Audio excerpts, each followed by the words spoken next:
Voyage en Antarctique.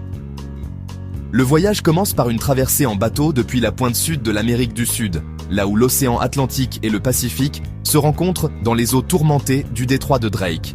Les vagues sont puissantes, le vent souffle violemment, et je sens que je m'approche d'un monde différent, presque irréel. Après 2 jours de navigation, une silhouette blanche apparaît à l'horizon, l'Antarctique. À mesure que le navire avance, les premiers icebergs surgissent, immenses, aux formes étranges, flottant comme des cathédrales de glace. Certains brillent d'un bleu éclatant, d'autres se dressent en muraille blanche. La lumière du soleil, reflétée par la glace, éblouit mes yeux.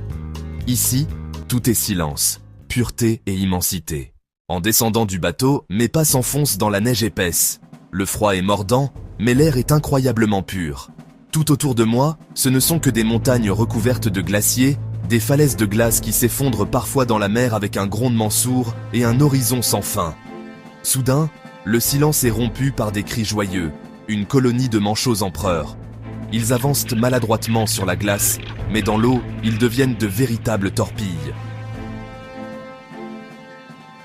Je reste longtemps à les observer, les parents nourrissant leurs petits, les groupes qui se déplacent ensemble comme une armée en noir et blanc.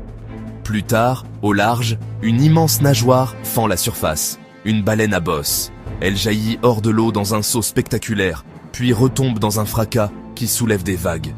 Autour d'elle, des orques apparaissent, chassant en meute. La nature ici est sauvage, puissante, indomptable.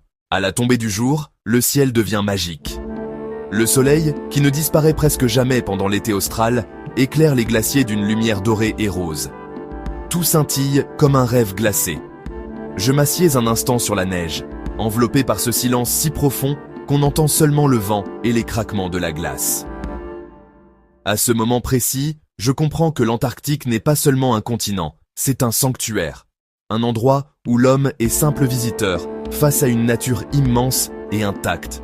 Un monde de glace et de lumière qui te rappelle à quel point la Terre est fragile et précieuse.